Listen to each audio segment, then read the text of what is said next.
لو عندك فرصة الاختيار ان انت تشتغل عن بعد وما تلتزمش بقى بمدة دوام وتروح تخلص شغلك في الكافيه او في مكان اوبن اير، ولا الاختيار ان انت تشتغل ما بين في مكتب وما بين ان انت عن بعد، تختار مين فيهم؟ في نوعين من الوظائف كده او من طبيعة الوظيفة بدأوا ينتشروا شوية. اول نوع حاجة اسمها ريموتلي، وتاني نوع اسمه هايبريد. طيب ايه الريموتلي ده الناس اللي انت بتروح تشوفهم في قاعدين في الكافيه الصبح او قاعدين في وقت النهار كده في الكافيه فاتحين اللابتوب وقاعدين بيعملوا شغلهم، قاعدين بيطلبوا مشاريب واكل، ويدفعوا لهم في القعده دي حوالي 200 300 على حسب ظروفهم يعني، ويخلصوا شغلهم.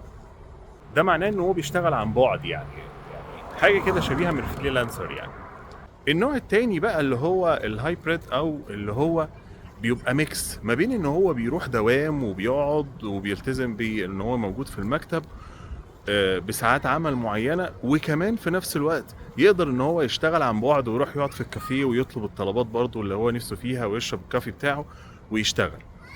فكده احنا عندنا نوع اللي هو عن بعد او الريموتلي، وعندنا نوع تاني اللي هو الهايبريد، او اللي هو يعني ميكس او هجين ما بين ان انت تروح المكتب وان انت تشتغل في الكافيه.